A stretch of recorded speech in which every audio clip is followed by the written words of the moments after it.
आइए हम सुने संत लूकस अध्याय 6:27। मैं तुम लोगों से कहता हूं,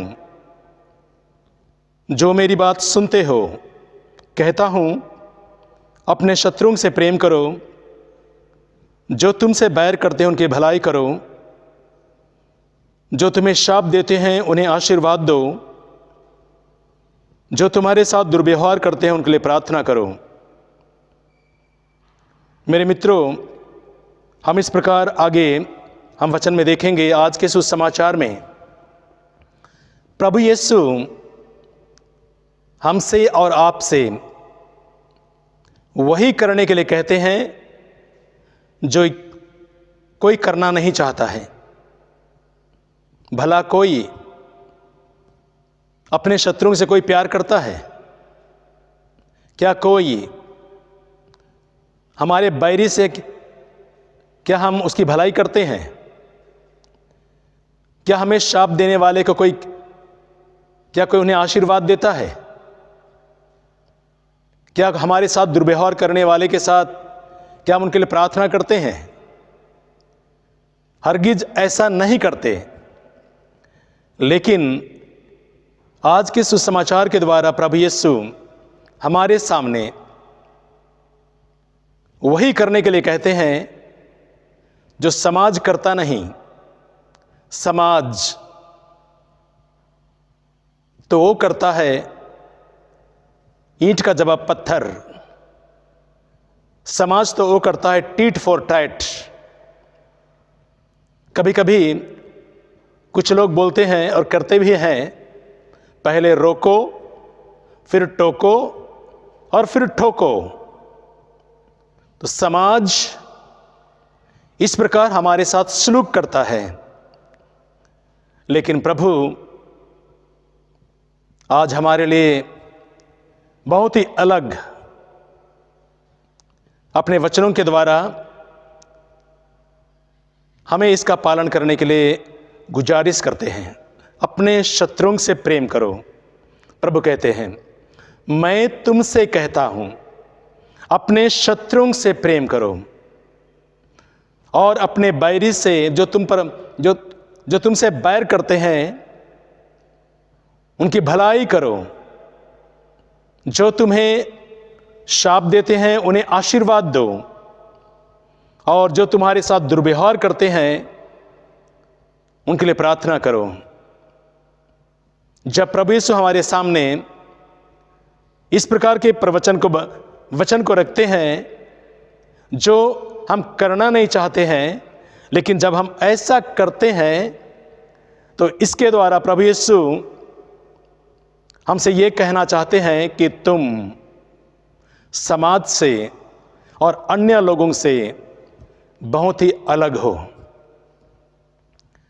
प्रभु यीशु आगे कहते हैं, जो तुमसे प्रेम करते हैं, यदि तुम उन्हीं से प्रेम करते हो तो इसमें कौन सा पुण्य काम में करते हो? क्या पापी भी ऐसा नहीं करते? और यदि तुम उन्हीं की भलाई करते हो जो तुमसे भलाई करते हैं, तो इसमें कौन सा पुण्य करते हो तुम? और यदि तुम उन्हीं को उद्धार देते हो जो तो पाने की आशा रखते हैं, तो तुम में और उनमें फर्क क्या है? प्रभु यीशु कहते हैं, शत्रुओं से प्रेम करो और अपने बैरी की भलाई करो। इस प्रकार तुम अपने प्रभु के संतान बन जाओगे। जब हम ऐसा करते हैं तो हम औरों से अलग होते हैं, और यही हमारी विशेषता है। प्रभु यीशु हमसे यही करने के लिए कहते हैं, कुछ अलग करने के लिए। ये 2000 साल पहले प्रभु यीशु ने हमें ऐसा करने की अनुमति दी। ऐसा करने के लिए हमें एक मंत्र सिखाया। यदि हम ऐसा करेंगे तो जिंदगी में हम उस सर्वशक्तिमान ईश्वर के पुत्र पुत्रियां बन जाते हैं। मेरे मित्रों, नदी की धारा में तो जो बहता है और उस धारा में बहने वाले बहुत लोग होते हैं। और जो नदी की धारा में बहता है वो बहता चला जाता है, लेकिन कुछ नदी की धारा के विपरीत बहने वाले वे बहते नहीं हैं बल्कि वो तैरते हैं। और जो तैरता है वो एक जिंदा इंसान है, और जो नदी की धारा में बहता है वह एक शव होता है। ठीक उसी प्रकार हमारे जीवन में भी समाज की धारा के साथ जब हम चलते हैं तो हमें कोई पहचानता नहीं, क्योंकि हम समाज की धारा में चलते चले जाते हैं। लेकिन समाज की धारा के विपरीत ऐसा सोचने वाले, ऐसा करने वाले बहुत कम होते हैं, और ऐसे ही लोग समाज की धारा को पलट देते हैं और समाज की धारा को बदलने के लिए कई बड़े बड़े लोग अपने जीवन को समर्पित किया। आज ऐसे लोग हमारे लिए एक प्रेरणादायक हैं। मेरे मित्रों, आज जब हम प्रभु के इस पवित्र वचन को सुनते हैं तो प्रभु यीशु हमसे कुछ अलग करने के लिए हमसे अनुरोध करते हैं। इसके द्वारा ये प्रमाणित हो जाता है कि हम और आप औरों से अलग हैं। जो औरों से अलग है उसमें कुछ विशेष है और वही उनकी खूबियां हैं। तो मेरे मित्रों, आज हम जब प्रभु के इस पवित्र वचन को सुनते हैं तो मैं आपको बताना चाहूँगा जो आज हम दूसरे पाठ में देखते हैं। पहले पाठ में जो सामुएल के पहले ग्रंथ से लिया गया है, अध्याय 26 में, जहाँ हम वचन 2 से लेकर 23 तक में पढ़ेंगे, जहाँ राजा साउल दाऊद को मार डालना चाहता है। राजा साउल दाऊद को इसलिए मारना चाहता है क्योंकि दाऊद वो भी अभिषिक्त है और लोगों की दृष्टि में उसका ज़्यादा सम्मान है, लोग उनकी ज़्यादा प्रशंसा करते हैं और दाऊद हर लड़ाई में जीतता है। इसलिए राजा साउल दाऊद से नफरत करता है, घृणा करता है और उसको अपना प्रतिद्वंदी मानता है और उसको मार डालना चाहता है। इसमें दाऊद का कुछ कसूर नहीं है। साउल राजा है और उसने एक व्यक्ति को मारने के लिए अपने देश की पूरी शक्ति लगा दी। 3000 योद्धाओं को लेकर राजा साउल दाऊद को मारना चाहता है और वह जीप के उजाड़ खंड में यह पता लगाने जाता है। लेकिन जब हम इस धर्म ग्रंथ के इस पाठ को पढ़ेंगे तो बड़ा दिलचस्प है। जरूर वो मारने के लिए गया था दाऊद को, लेकिन ईश्वर ने उसके साथ कुछ उल्टा किया। दाऊद जो साउल को तो मारना नहीं चाहता है, मारना तो चाहता है साउल। वो मारने के लिए गया था, लेकिन ईश्वर ने ऐसा मौका बनाया कि दाऊद को राजा साउल को मारने की मौका मिली। लेकिन दाऊद उनको मारता नहीं है, जैसे कि हम आज के सुसमाचार में देखते हैं, जहां प्रभु यीशु कहते हैं अपने शत्रुओं से प्रेम करो और जो तुम्हारा बुराई करते हैं, जो तुमसे बैर करते हैं, उनकी भलाई करो। इस प्रकार तुम अपने प्रभु की संतान बन जाओगे दाऊद वही करता है। वो राजा साउल को नहीं मारता है, लेकिन उसका भाला और पानी पीने का सुराही लेकर चला जाता है और दूर जाकर राजा साउल से कहता है, मेरा कसूर क्या है जो तू मुझे मारना चाहता है? मैंने तुम्हारा क्या बिगाड़ा है? प्रभु ने मुझे मौका दिया था,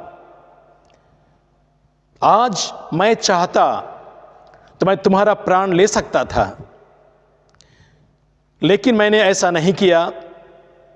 यह सोचकर कि साउल भी प्रभु का अभिषिक्त है और मैंने साउल को, राजा साउल को, मेरी दृष्टि में उसका जीवन मूल्यवान था, ठीक उसी प्रकार मेरा जीवन भी उस परमेश्वर की दृष्टि में मूल्यवान हो।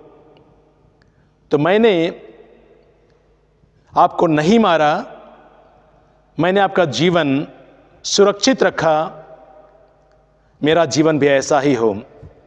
मेरे मित्रों, स्तोत्र ग्रंथ में लिखा है अध्याय 16 में और वचन 1 और 2 में लिखा है, प्रभु का पवित्र वचन कहता है,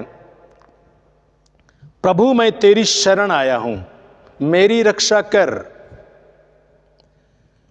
मैं अपने प्रभु से कहता हूं, तू ही मेरा ईश्वर है, तुझ में ही मेरा कल्याण है।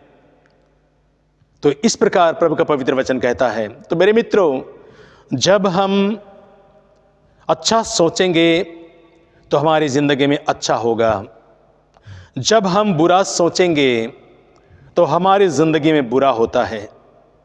इसीलिए उत्पत्ति ग्रंथ अध्याय 4 और वचन 7 में लिखा है, पवित्र वचन कहता है, यदि तुम भला करोगे तो प्रसन्न होगे, और यदि तुम भला नहीं करोगे तो पाप हिस्र पशु की तरह तुम्हारे द्वार पर घात लगाकर बैठेगा। क्या तुम उसका सामना कर पाओगे? देखिए किस प्रकार प्रभु का पवित्र वचन हमें जीवन में एक सलाह देता है, मशविरा देता है, किस प्रकार का जीवन हम बिता सकते हैं। इसीलिए जब हम प्रभु के पवित्र वचन के अनुसार जीवन बिताने का प्रयास करते हैं तो हम सर्वशक्तिमान ईश्वर के पुत्र पुत्रियां बन जाते हैं। जिस प्रकार राजा दाऊद, जो राजा तो नहीं था, लेकिन उसने वही किया जो समाज करता है, समाज नहीं करता है। वो चाहता तो राजा साउल को मार सकता था, लेकिन उन्होंने ऐसा नहीं किया और राजा साउल की जिंदगी को उसने जीने का अधिकार दिया। हमारी जिंदगी में भी ऐसे कई मौके मिलते हैं, आपको भी, हमें भी कई ऐसे मौके मिलते हैं। उन क्षणों में आपको और हमें भी अच्छा करने के लिए हमको सोचना है। हमको उस सर्वशक्तिमान ईश्वर से डरने की ज़रूरत है, क्योंकि जीवन का अधिकार उनके पास होता है। हमारे जीवन की बागडोर, हमारा भविष्य, हमारा आने वाला कल उसके हाथ में है। यदि हम अच्छा करेंगे हमारे साथ अच्छा होगा, यदि हम बुरा करेंगे तो हमारे साथ बुरा होगा। मदर तेरेसा के सिस्टरों को जितना भी तारीफ किया जाए वो कम ही होगा। मदर तेरेसा की धर्म बहनें जो गंभीर से गंभीर बीमारी और टीबी, कैंसर और कुष्ठ जैसे बीमार रोगियों की वे लोग देखभाल करते हैं। और कुछ वर्षों पहले की बात है जब मदर तेरेसा कोलकाता में कुष्ठ रोगियों के लिए अस्पताल खोलना चाहा। कुष्ठ रोगी हम अच्छी तरह से जानते हैं, जब उनका शरीर में घाव होता है तो उसे काफ़ी दुर्गंध आता है, उनका शरीर सड़ने लगता है और समाज में कुष्ठ रोगियों को घृणा की दृष्टि से, नफरत की दृष्टि से देखा जाता है। तो ऐसे कुष्ठ रोगियों के लिए मदर तेरेसा ने एक अस्पताल खोलना चाहा। तो उस समय का एरिया परिषद जो अध्यक्ष था, उसने मदर तेरेसा का पुरजोर विरोध किया, यह कहते हुए कि यदि कुष्ठ रोग का अस्पताल यहां खोला जाएगा तो इसका संक्रमक हमारे इलाके में फैलेगा, कई लोग बीमार होंगे, कई लोग इस प्रकार के रोग से वे लोग इसका दुष्परिणाम को उनको भुगतना पड़ेगा, इसलिए हम इसका पुरजोर विरोध करते हैं।